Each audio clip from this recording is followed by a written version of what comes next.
The wind howled through the Wyoming winter, cutting through the thin fabric of Catherine Brooks' coat as she struggled to keep her children close. 7 of them, each one bundled in what little warmth they could find, shivered against the biting cold. The youngest, little William, was barely 18 months old and clung to her chest, his face pale with hunger. Catherine, a woman of 29, had known hardship before, but this was different. She wasn't just fighting for her survival anymore. She was fighting for the survival of her children. They had come to the train station hoping to find a way out of their troubles, but the conductor's words stung like a slap. No fare, no ride, he had said, eyes scanning their ragged clothes as if they were beneath him. Catherine's heart sank. She stood there, helpless, as the whispers of the passengers spread like wildfire. 7 children. Where's the father? The father was gone, killed at Wounded Knee. He had been a cavalry scout, and in his absence, it was Catherine who carried the weight of their world. She tried to explain that, but it never seemed to matter. The world saw her as a burden, as nothing more than a poor widow with too many mouths to feed. The station master, after a long pause, directed her to the town's boarding house, but the reception was no warmer. Mrs. Pritchard, the housekeeper, glanced at the children and immediately shook her head. Not for this situation. People talk, she said, her voice cold. Catherine tried to offer work in exchange for a roof over their heads, but it was no use. A woman alone with 7. Mrs. Pritchard scoffed. It's not proper. Catherine had to swallow the lump in her throat. What was wrong with her? What was wrong with her children? As they trudged through the snow toward the church, the bitterness of rejection lingered in the air. Reverend Calhoun met them at the door, and before Catherine could speak, he held up a hand. The congregation has concerns, he said, as though she were a problem to be solved. Resources are exhausted. You might try the Catholic mission 40 miles out, but I can only offer you bread and a lean-to behind the trading post. The words cut deeper than she could bear. A lean-to? 40 miles in this weather? Her son James, barely holding back his frustration, clenched his fists. Nobody wanted us, did they? He whispered to his mother, and it was all she could do to keep from breaking down right there in the snow. She held his gaze determined. We don't need wanted, James. We need shelter. But even as the words left her lips, she wasn't sure she believed them anymore. That night, they huddled in the lean-to. The wind howled, and the cold seeped through the cracks in the walls. Catherine divided the bread into 7 small pieces, none for herself. She tucked baby William in her coat and tried to keep the children warm, their faces tired and pale with hunger. James, her oldest, struggled to start a fire with damp wood. Thomas, seeing his baby sister Emma shivering, gave her his own bread. I'm not hungry, he said, his voice barely a whisper. The town's fires burned brightly in the distance, a cruel reminder of the warmth and comfort they would never know again. Catherine's mind raced as she decided what to do next. She couldn't just give up. In the morning, she would sell her wedding ring. Robert, forgive me, but they need food more than memories. But as she lay awake in the darkness, the thought of selling the ring made her stomach twist. How had it come to this? The next morning, she left her children with James and walked into the trading post, the silver ring in her trembling hand. The shopkeeper, Mr. Daniels, took one look at the ring and placed 5 gold coins beside it. Keep the ring, he said. Give her double supplies. Good winter supplies. Catherine's eyes flickered with doubt. I don't accept charity, she said, her voice trembling with pride. But the man was insistent. It's an advance on wages. Hayes Ranch needs help. Housework, feeding men, teaching children. You can stay until the spring. Catherine's eyes narrowed. He had counted them all. He knew. 7 children, she said quietly, trying to make sense of his offer. I know, Samuel Hayes, the rancher replied. I want every one of you. And just like that, everything changed. Catherine hesitated. What's the catch? She asked. Just winter. And honest labor, Samuel said. A storm was coming, and they needed to leave immediately. Catherine's heart pounded.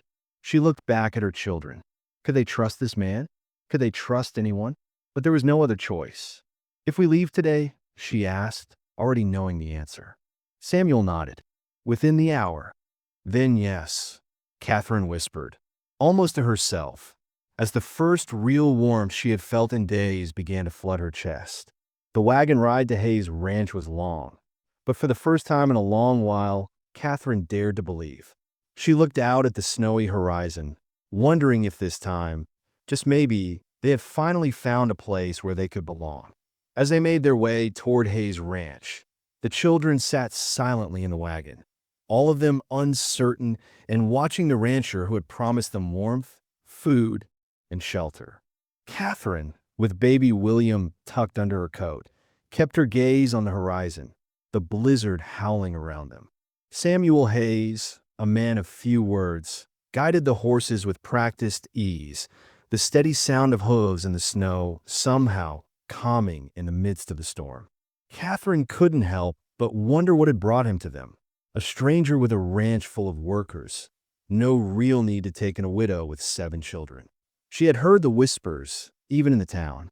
Nobody wanted a woman with 7 kids. It was a harsh truth she had come to understand all too well. But here was Samuel Hayes, a man who said he wanted every one of them. Her heart ached with doubt, but something deep inside told her to trust him. She had no choice anyway. The storm was closing in, and it needed shelter.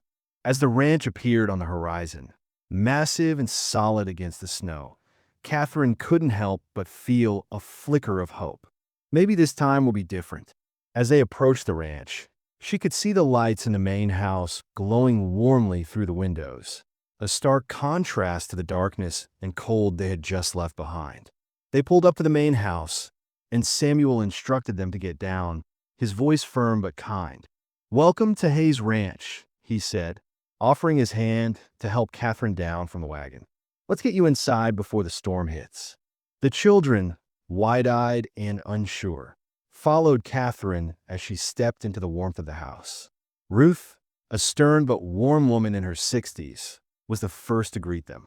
"Well, look at you," she said, taking one look at the group of children. 7, huh? She didn't seem fazed, her hands already moving to prepare something to eat. "You must be starving." As the children looked around, taking in the sight of the large, well-kept ranch, they could hardly believe it. This place was nothing like the freezing lean-to they had spent the night in. It was warm, cozy, and smelled like food. The walls were solid, and there were beds, real beds with blankets and pillows, not the cold floor they had grown used to. The ranch hands, Miguel, Jonah, and Silas, stood in the background, taking in the newcomers with varying degrees of skepticism and curiosity. But Samuel was firm. "We'll make room. That's the end of it," he said to the men, his tone leaving no room for argument. Ruth stepped forward, her expression softening as she looked at Catherine. "Come on, children," she said, leading them toward the kitchen. "Let's get some stew in those bellies." The children followed her hesitantly, glancing back at their mother for permission. Catherine nodded, and for the first time in days, they ate a real meal. The warm stew filled their stomachs, and the smell of freshly baked bread made them forget, if only for a moment, how cold and hungry they had been just hours before. As the meal went on, Catherine felt a strange sense of comfort. The weight of her children's hungry eyes, the constant worry that had plagued her every step of the way, seemed to ease just a little. Afterward, Samuel showed Catherine to the rooms where she and the children would sleep. "Boys share this one, girls and the baby here. You'll have the room between," he said, as if it were the most natural thing in the world. Catherine hesitated, overwhelmed by the generosity, but Samuel just gave her a calm, reassuring look. "It's empty space. May as well be used." The rooms were simple but warm, and there were no whispers of judgment here, just quiet acceptance. Catherine wanted to say something to thank Samuel, but the words caught in her throat. She had been rejected so many times, from the train station to the boarding house to the church, that she didn't know how to accept kindness without suspicion. But Samuel didn't ask for anything in return. He just left them to settle in. That night, as the children settled into their new beds, Catherine took a moment to herself.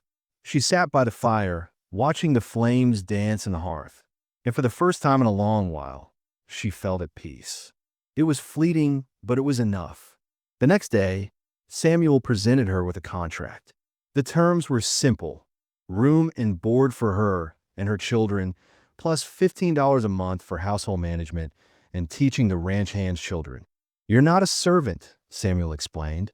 "You're an employee." "We're square." Catherine read the contract carefully, her mind racing. Could she really do this? Could she really trust this man, this stranger who had taken them in without asking for anything in return? But she had no other choice. The storm had passed, and they had a roof over their heads. The children were safe, and that was all that mattered. She signed a contract, her hand shaking slightly as she did. That night, as the children explored the house, they found new things to marvel at. Thomas found books, and Ruth helped Sarah with kneading bread. The twins, Mary and Martha, discovered a dusty but beautiful dollhouse, and Emma quietly rocked baby William in a rocking chair. Catherine watched them, her heart swelling with something she hadn't felt in a long time: hope. They were settling in. They were starting to feel like they belonged. After the meal, Samuel gave them their first real night's rest in weeks. He had promised them warmth and shelter, and he had delivered. Catherine lay in bed that night, the weight of the past few days pressing on her chest, but a flicker of something new began to emerge in her heart. The next morning, Samuel came to check on them, as he had promised. He didn't seem to be the type of man to go back on his word, and Catherine had to admit that for the first time, she felt like maybe, just maybe, she could trust him. As the days passed, Catherine began to settle into her role at Hayes Ranch. She helped organize the household and began teaching the ranch hands' children in the barn loft, a space that Samuel had cleared out for her. She wasn't used to teaching, but she was good at it. She had always been a quick learner, and now she was teaching not only her own children, but also the children of the ranch hands. She had found purpose again, and it gave her something to focus on other than the fear of rejection. One afternoon, as she sat in the barn, writing lessons on the slate boards, Samuel appeared in the doorway, his eyes watching her carefully. "You didn't have to do all this," he said quietly. Catherine glanced up, a small smile tugging at her lips. "You gave me a place to be. I'm making it matter," she replied, her voice steady. Samuel's gaze softened. It already mattered, but there was something more in the way he looked at her, something unspoken. Catherine turned away before she could read too much into it. She had enough to worry about: her children's futures, their place in the world. Her own future could wait. As the days turned into weeks, the ranch began to feel more like home. Catherine's children grew closer to the ranch hands, learning new skills and finding new mentors in Ruth, Miguel, and Jonah. James began working with the horses, Miguel teaching him the patience and respect required to handle them properly. Sarah spent her days in the kitchen with Ruth, learning to cook and care for the others. The twins, Mary and Martha, began to take an interest in Grace's herb garden, and Thomas discovered a love of reading, poring over the books Samuel had provided. Emma, ever the caretaker, continued to dote on baby William, and for the first time, Catherine allowed herself to relax. Maybe they had found something more than shelter. Maybe they had found a family. As the weeks passed, Catherine began to see changes in her children, subtle but unmistakable. James, the oldest, had grown more confident, his once hesitant steps around the horses now firm and sure. Miguel, the quiet horseman, had become a mentor to him, teaching him not just how to handle the animals, but how to respect them. It was through these lessons that James began to open up, slowly working through the grief of losing his father. "My papa taught me to ride," he said one evening, brushing down one of the horses. "Then he taught you respect," Miguel replied, giving James a small but knowing smile. James nodded, and for the first time since coming to the ranch, he felt a sense of peace. He wasn't just a boy burdened with responsibilities. He was learning, growing, becoming the man his father would have wanted him to be. Sarah, too, had found her place. In the kitchen with Ruth, she worked tirelessly, kneading dough and preparing meals, always learning something new. Ruth had become a second mother to her, guiding her with a gentle hand, showing her the intricacies of cooking and the comfort it could bring. One afternoon, as Sarah worked, Ruth remarked, "You're the second mother, aren't you?" Sarah paused, looking up with a faint smile. "Somebody has to be," she replied, her voice both heavy with the responsibility and proud of the role she had taken on.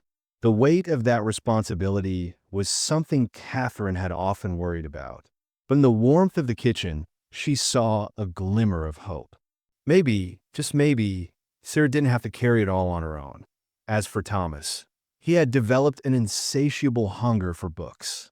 Samuel had noticed his interest in the collection in his study and, after catching him reading, had encouraged him to take any book he wanted. "Knowledge doesn't wear out from use," Samuel had told him, his voice low and warm.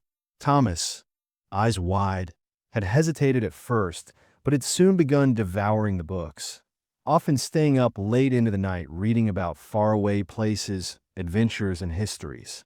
His mind was opening in ways Catherine had hoped for, and it brought her immense relief. The twins, Mary and Martha, had taken to Grace, the ranch's healer. Grace had taught them about herbs, showing them how to harvest and prepare plants for medicine. It was a gentle, quiet education, one that gave them a sense of purpose and a connection to the land they now called home. One evening, as they sat with Grace under the moonlit sky, Mary asked, "Can herbs protect Mama?" Grace, her face wise and kind, looked at the young girl. "Your mama protects herself. But yes, these herbs can protect her too." It was a simple answer, but it comforted the girls, and Catherine could see it in their eyes. They were learning the quiet strength of their new life. Emma, the youngest, had blossomed in ways Catherine hadn't expected. Despite being only 4 years old, she had taken to mothering baby William with an instinct that was both beautiful and heartbreaking. Catherine had always been the one to care for her children, but Emma's natural nurturing was something new. One day, as Catherine watched Emma rocking William in a chair, Ruth commented, "That little one's mothering the baby." Catherine's heart tightened.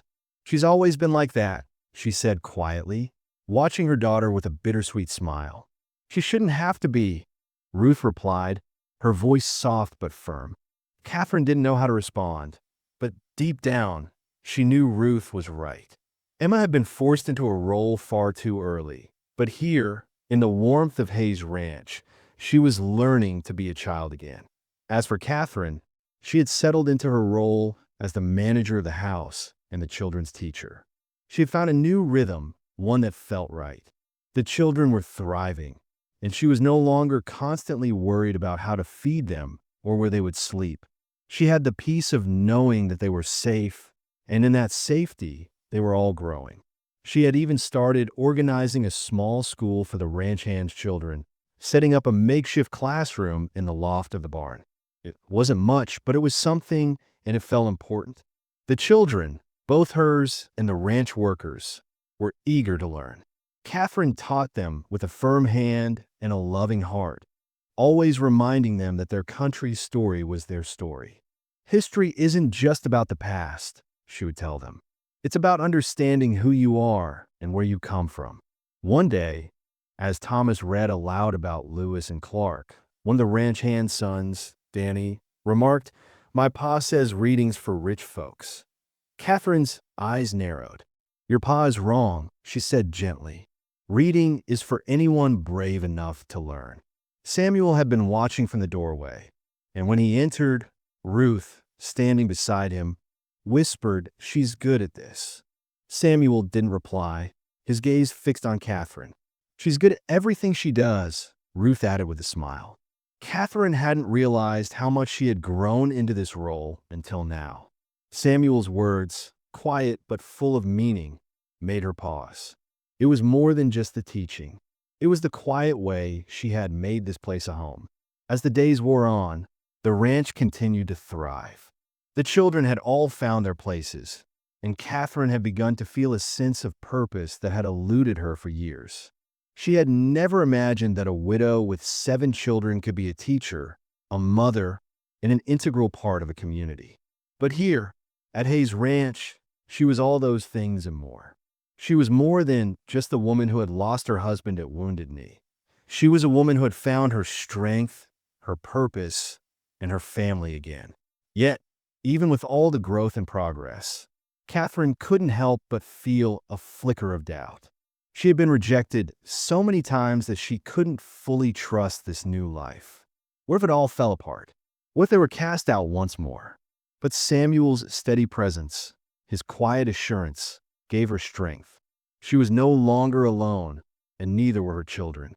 As she lay in bed that night, listening to the sound of the wind outside and the soft breathing of her children, Catherine realized that this was home. It wasn't the place she had imagined, and it wasn't the life she had planned, but it was hers.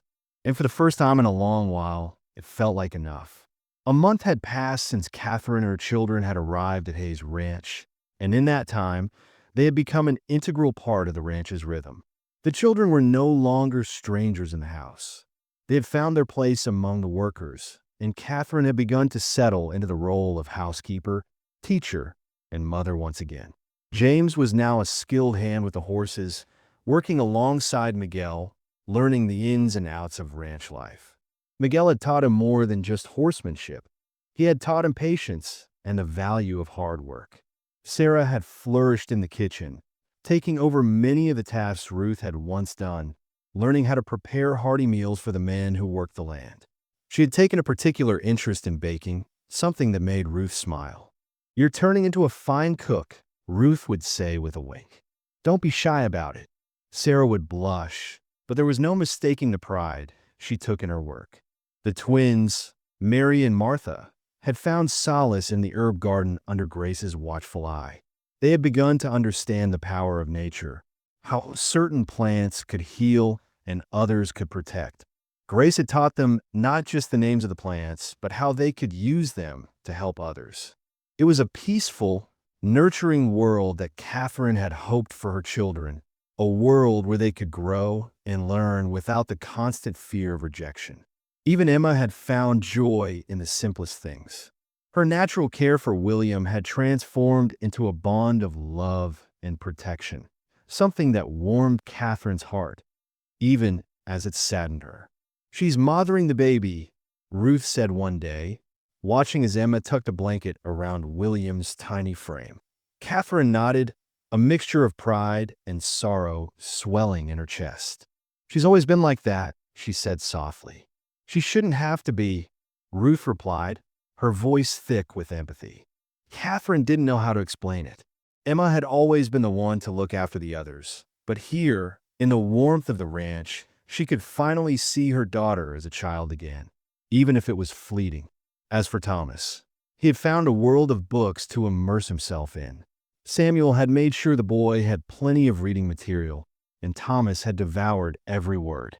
The books sparked his imagination, ignited a thirst for knowledge that Catherine had hoped he would find. And through his reading, he found comfort, a way to escape the sorrow of losing his father. Catherine had even started organizing a small school in the barn loft, using the books Samuel had provided and other materials she had gathered. She was a natural teacher, firm but patient, inspiring her children and the other ranch hands' children to learn. She taught them the history of their country, of their land, of their own stories. She reminded them that knowledge was a tool, a weapon against the hardships of life. But even in this peaceful haven, Catherine couldn't shake the feeling that something was amiss. The whispers from town, though softened by the passage of time, were still there. At first, it was just idle gossip, curiosity about the new woman on the ranch with 7 children. But soon, it became more pointed. "I heard it's not proper," a widow with 7 children living with a bachelor, Silas, one of the ranch hands, had said one evening, his tone laden with suspicion. Samuel had stiffened, but said nothing. "Let them talk," he muttered, his jaw tightening. Catherine had overheard this conversation, and the weight of it settled in her chest. The whispers from town had started to creep into her peace, planting seeds of doubt. Was this really as good as it seemed? Was Samuel truly as trustworthy as he appeared? Or was there something she hadn't seen yet? Catherine tried to shake it off, to focus on a life they were building here, but the doubt remained. It wasn't just the gossip that bothered her. It was the fear that they would always be seen as other, as outcasts. Her children had started to notice it, too. Sarah had come to her one evening, looking worried. "Mama," she said softly, "are we leaving?" The fear in Sarah's voice nearly broke Catherine's heart. "No, sweetheart, we're staying," she replied firmly, though inside, she couldn't help but wonder how long they could remain. The storm clouds that had gathered on the horizon were growing larger. The town wasn't the only place where the gossip was spreading. Catherine had seen it in the eyes of some of the ranch hands, in the way they whispered behind her back, in the way they kept their distance. They were kind to her children, but she could see the skepticism in their eyes. Even Ruth, who had been so kind to her, seemed to have moments of hesitation, as if she wasn't sure if Catherine truly belonged here. It all came to a head one Sunday, when Samuel suggested that Catherine attend the town's church social. "You need to be a part of the community," Ruth had insisted, practically dragging Catherine along with her. Catherine didn't want to go. She was tired of the whispers, tired of the sideways glances, but Ruth had been insistent. She needed to be seen, to prove that they weren't the outcasts everyone thought they were. So Catherine went, with Sarah and Emma in tow, though she left the younger children behind with Grace. The social was awkward from the start. The women of the town were polite but distant, eyeing Catherine with suspicion, as if she were some kind of spectacle. Catherine tried to make small talk, but it was clear they weren't interested in getting to know her. They were only interested in her story, in the whispers that had followed her here. When Mrs. Whitmore, the town gossip, approached her with two other women in tow, Catherine felt the familiar sting of rejection. "Mrs. Brooks," Mrs. Whitmore said, her voice dripping with feigned politeness, "we must speak about the talk." Catherine, her back straight and her chin raised, met her gaze. "Yes?" she asked, her voice calm but firm. Mrs. Whitmore's eyes flicked to the women standing beside her. "The impropriety of your arrangement. A single woman in a bachelor's house with 7 children." Catherine's heart raced, but she didn't flinch. "There's nothing improper about honest work," she replied coolly. Mrs. Whitmore sneered. "That's not work, dear. That's something else." Sarah, standing beside Catherine, stepped forward, her voice unwavering. "My mama works harder than anyone here." Mrs. Whitmore, her face turning red with anger, snapped, "Child, this is an adult conversation." But Sarah wasn't done. Then adults should be smarter with their words. The crowd that had gathered murmured, shocked by Sarah's boldness. Catherine's heart swelled with pride, but she knew they couldn't stay. "We're leaving," she said, taking Sarah's hand. As they turned to go, Catherine saw Samuel standing by the window, watching them. He'd seen everything. Without a word, he walked to the wagon and helped them inside. The ride back to the ranch was silent, the weight of the confrontation hanging heavily in the air. Catherine sat beside Samuel, the tension between them palpable. Finally, Samuel spoke, his voice quiet but firm. "You all right?" he asked, his eyes searching her face. Catherine shook her head, unable to hold back her tears. "No," she whispered, her voice thick with emotion. Samuel didn't press her further, but he didn't let go of her hand either. When they reached the ranch, Catherine immediately began packing. She couldn't stay. She wouldn't let Samuel's name be dragged through the mud because of her.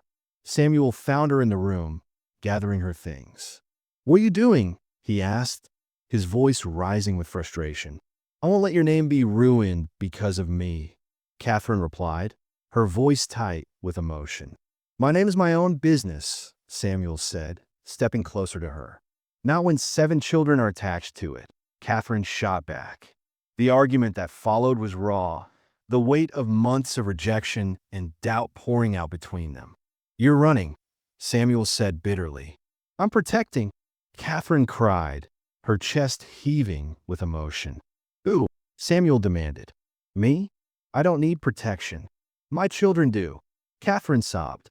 They're whispered about, judged, excluded. If I stay, it gets worse. Samuel's jaw clenched, his eyes flashing with anger. "And if you go? Back to that lean-to? Another rejection?" Catherine faltered, the weight of his words hitting her harder than she expected. "At least they won't be corrupted by my choices." Samuel took a step forward, his voice softening. "Your choice was to survive. There's no corruption in that." Catherine's breath caught in her throat, the truth of his words sinking in. But she wasn't ready to admit it. "Not yet. The world disagrees," she whispered. Samuel, his eyes filled with something Catherine couldn't place, stepped even closer. "Then marry me," he said quietly. Silence. Absolute silence. Catherine stared at him, her heart racing. "What?" she asked, her voice barely a whisper. "Marry me," Samuel repeated. "Make it legitimate in their eyes. Home for your children. Name for you. Gossip stops." Catherine's chest tightened. "That's not a reason to marry," she said, her voice breaking. Samuel's eyes darkened, but he didn't look away. "I can think of worse reasons. Like loneliness. Like this house being empty 3 years. Like watching your daughter teach my horses patience, your son discover books, your baby learn a walk in my hallway. Like lying awake knowing downstairs there's finally life again." Catherine closed her eyes, her heart pounding. "You're offering out of guilt," she said, her voice trembling. Samuel shook his head, his gaze intense. "I'm offering out of hope." He left her standing there, her heart in turmoil, the weight of his words heavy on her soul. The evening after Samuel's proposal, Catherine sat alone in their room, her thoughts a whirlwind of doubt and emotion. She hadn't expected this, hadn't anticipated that Samuel would ask her to marry him. Not out of love, but out of necessity, for appearances, for the sake of stopping the gossip that had already begun to tarnish her family's reputation.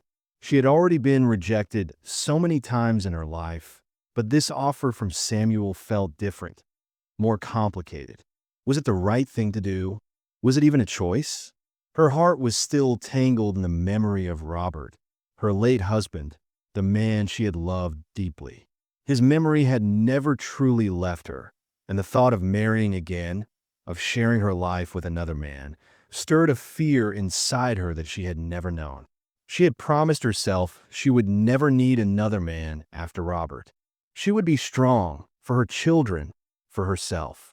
But now Samuel was offering her a way out, a way to protect them all from the harsh judgments of a society that saw her as nothing more than a burden. He wasn't offering her a marriage built on romance, but on partnership, on mutual survival. The logical part of her wanted to accept, to stop the whispers, to ensure her children had a place to call home. But her heart was still in mourning. It was still in the past, still holding on to the love she had lost. As she sat there in the dim light, her wedding ring, now a distant memory, felt heavy in her hand. The ring that had once symbolized her love for Robert now seemed like a chain, a reminder of everything she had lost, everything that could never be replaced. Samuel's words echoed in her mind. "I can think of worse reasons to marry." Could she do it for the children? For the security and stability he offered them? Could she love again, even if it was only a fraction of what she had once felt for Robert? The next day, she found Samuel out by the barn, checking the horses. He didn't speak as she approached, but she could feel his eyes on her, waiting, hoping. She had spent the entire night thinking, replaying every moment of their time together, trying to understand what she truly wanted. And when she saw him standing there, strong and steady as ever, she knew. This wasn't about her anymore. This was about the children. "I talked to the children," she said, her voice steady despite the turmoil inside her. Samuel nodded, but he didn't press her, didn't ask for an answer right away. And? He asked quietly, his eyes still holding hers, full of anticipation. Catherine took a deep breath, her heart racing. "They're wiser than I gave them credit for," she said softly. "They asked me if I loved you." The silence between them felt thick, charged with unspoken words. "What did you say?" Samuel asked, his voice low. She hesitated, her eyes flicking down to the ground before meeting his gaze again. "I said it's complicated." She let out a shaky breath, her hands trembling slightly. "I love my husband deeply. He was my first everything. And when he died, I thought that part of me died too." Samuel's expression softened. "I understand that," he said quietly, his voice filled with empathy. Catherine nodded, her eyes clouded with the weight of the past. "But these past weeks, I felt alive again. Not because of romance, but because of partnership. Because someone finally looked at my chaos and said, 'I can work with this.'" She paused, her voice catching in her throat as the emotions she had been holding back surged to the surface. "You've made me feel like I matter again. Like I'm not just a burden. And I think that's what I need." She swallowed hard, her throat dry. "That's all I need." Samuel's eyes softened, and for a moment, the walls between them seemed to crumble. He stepped closer, his hand reaching out to gently touch hers. "That's all I've ever wanted," he murmured. "To give you a place where you can be yourself, to show you that you're not alone." Catherine felt something inside her shift. The fear, the doubt, the grief that had held her back for so long began to loosen its grip. Maybe this was her chance at something new, something different. Maybe this was her chance at peace. "So yes," she said finally, her voice thick with emotion. "I'll marry you. Not for the gossip, not for the safety, but because I choose this. I choose you. And because I think we can build something real." Samuel's breath caught, and for the first time in days, a true smile crossed his face. He pulled her into his arms, holding her tightly, as if he were afraid she would slip away. "We already have," he whispered in her hair. Catherine held him back, the warmth of his embrace filling her with a sense of calm she hadn't known in years. This was right. This was the beginning of something new, something they could build together. Over the next few days, preparations for the wedding began. The ranch buzzed with activity, the workers pitching in to make sure everything was ready. Ruth, ever the practical one, took over the task of sewing lace onto Catherine's best dress, transforming it into something beautiful, something that could pass as a wedding dress. Grace gathered wildflowers from the fields, and Miguel, who had an eye for music, began teaching James a traditional wedding song to play on the guitar. It was a simple wedding, but to Catherine, it was everything. It wasn't about the ceremony or the decorations. It was about the promise they were making to each other, a promise to build a life together, a life where they could face whatever came their way. The night before the wedding, Samuel visited the small cemetery on the ranch, where his first wife was buried. He stood by her grave, the weight of his memories pressing down on him. "I hope you'd approve," he said softly, placing the wildflowers Catherine had picked on her grave. "She's strong like you. And those children, they've brought life back. Thank you for telling me a house needs children." You were right. He stood there for a long time, the wind blowing through the trees, carrying with it the whispers of the past. When he returned to the house, he found Catherine sitting by the fire, her face illuminated by the soft glow of the flames. "I'm ready," she said quietly when he walked in, her eyes filled with certainty. "I'm ready to begin this new life with you." The wedding the next day was simple, but it was perfect. The ranch workers gathered in the main room, witnessing the union of Samuel and Catherine. Reverend Calhoun, though reluctant at first, had agreed to officiate, and as he stood before them, Samuel and Catherine exchanged their vows. "Who gives this woman in marriage?" the Reverend asked, his voice steady. James, standing proudly in front of his mother, stepped forward. "We do. Her children." The other 6 children stood beside him, forming a united front, their faces beaming with pride. It was a moment that would stay with them forever, a moment that solidified their place in this new life. When the vows were exchanged and Samuel kissed Catherine, the room erupted into applause. For the first time in a long while, Catherine felt the weight of the world lift from her shoulders. The rest of the day passed in a blur of laughter, food, and music. Ruth had baked a small cake, and Miguel played the guitar, teaching everyone a folk song. Samuel danced with Catherine in the middle of the room, their steps awkward at first, but growing more natural as they laughed together. It was a simple celebration, but to Catherine, it was everything. As the night wound down and the children were tucked into bed, Samuel and Catherine stood together in their room, exhausted but happy. They sat on the edge of the bed, hands intertwined, a comfortable silence settling between them. "I don't know how to do this again," Catherine said softly, her voice trembling slightly. Samuel squeezed her hand. "Neither do I," he admitted, "but we'll figure out together." Catherine nodded, a small smile tugging at her lips. "I know. That's what makes it right." And with that, they lay down together, the night quiet and still around them, the weight of the world no longer pressing down on their shoulders. They had found each other, and in that moment, that was all that mattered. 3 months had passed since Samuel and Catherine's wedding, and the winds of change had settled over Hayes Ranch like a blanket. The ranch, once a place of quiet solitude, had now transformed into a home, alive with laughter, filled with the hum of activity and the buzz of work. Catherine had found her rhythm in the mornings, her hands busy with the household chores while Samuel worked the ranch. They had become a true partnership, their tasks complementing each other in an unspoken understanding. James, now more confident than ever, had become Samuel's right hand when it came to managing the horses. The bond between them had deepened, with Samuel teaching James not just about ranch work, but also about life. "The horse knows your heart," Miguel had told James one day as they groomed the animals together. "If you're angry, she feels it." It had been a hard lesson for James to learn, but it was one he understood well. He had spent much of his young life angry and filled with grief, but here on the ranch, he had started to heal. The horses had helped him find a sense of peace, teaching him to channel his emotions into something constructive. Sarah had grown into her role as the ranch's cook under Ruth's watchful eye. Ruth had taught her to make hearty meals from whatever was on hand, using the ingredients from the garden and the animals they raised.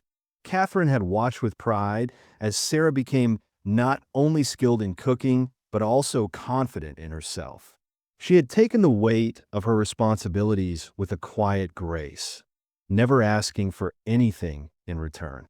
Catherine knew that Sarah had been forced to grow up faster than she should have, but she was proud of the young woman Sarah had become. Ruth had become a second mother to her, guiding her when Catherine couldn't, and Sarah had learned to lean on her for support. Thomas, the quietest of the children, had spent his days immersed in the world of books, devouring stories of faraway lands and forgotten histories. Samuel had been instrumental in encouraging Thomas's curiosity, providing him with a variety of books that challenged him and expanded his mind. Catherine had never imagined that Thomas would find so much joy in reading, but the boy had begun to blossom, his imagination taking flight as he explored the pages of the books Samuel had given him. He had become an eager learner, asking questions and soaking up knowledge wherever he could find it. The twins, Mary and Martha, had flourished under Grace's gentle tutelage. Grace had shown them the healing power of herbs, teaching them to gather plants from the land and use them for medicinal purposes. It was a slow process, but the twins had found their niche in the garden, learning to care for the plants and understanding the deep connection between the land and the body. They had begun to understand the power of nature, the way certain plants could heal wounds or ease pain, and they took great pride in their newfound knowledge. Emma, the youngest, had continued to care for baby William, her natural nurturing instincts growing stronger each day.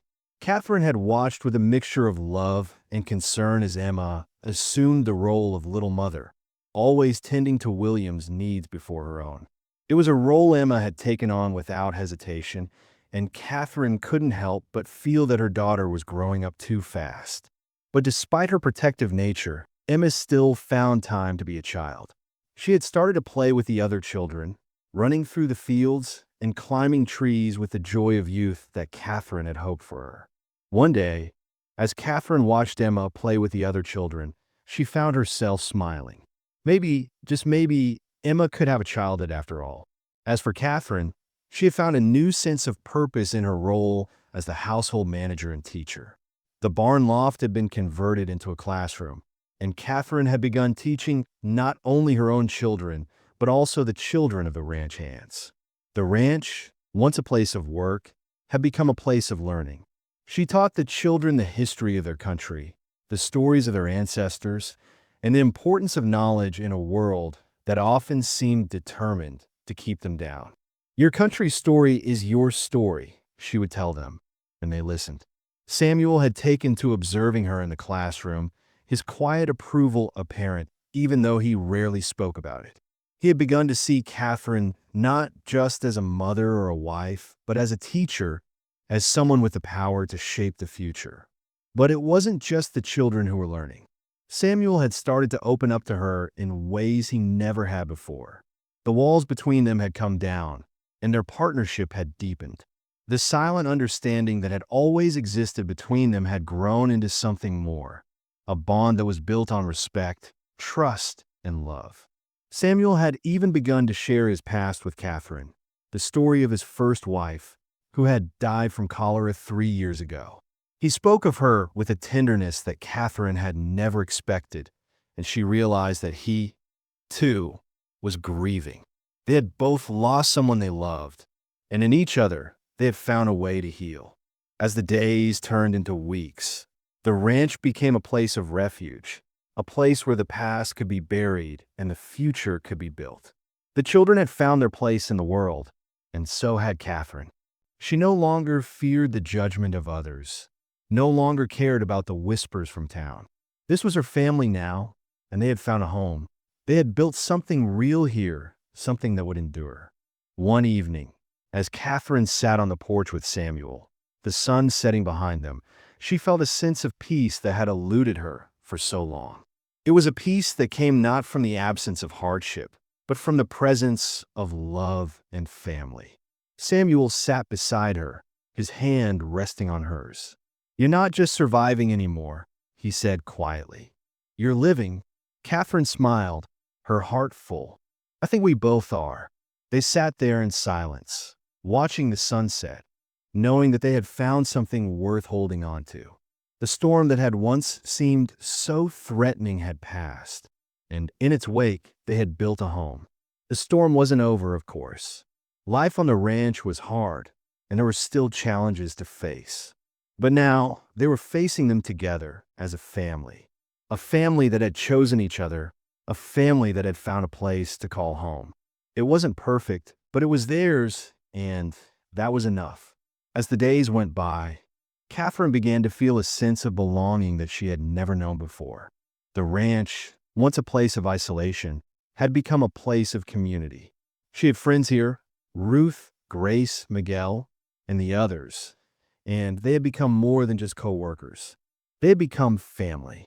The children were thriving, growing into their roles, learning new skills, and finding joy in the little things. Catherine had given them a future that was filled with possibility. And though there were still whispers from town, Catherine didn't care anymore. She didn't need the approval of strangers. She had the love of her children, the support of Samuel, and a place where they could all be who they were meant to be. That was enough. One afternoon, as Catherine walked through the fields with Samuel by her side, she saw a family of deer grazing in the distance. It was a peaceful sight, one that reminded her of how far they had come. They had been through so much, but they had made it. They had made it through the storm. "Do you ever think about how far we've come?" Catherine asked, her voice soft. Samuel nodded, his gaze fixed on the deer. "Every day," he said quietly. "And every day, I'm grateful." Catherine smiled, a tear slipping down her cheek. Me too, she whispered. And as the sun set over the ranch, Catherine knew that they had finally found what they had been searching for all along, a home. A place where they could heal, where they could grow, and where they could be a family. And that, she thought, was the greatest gift of all.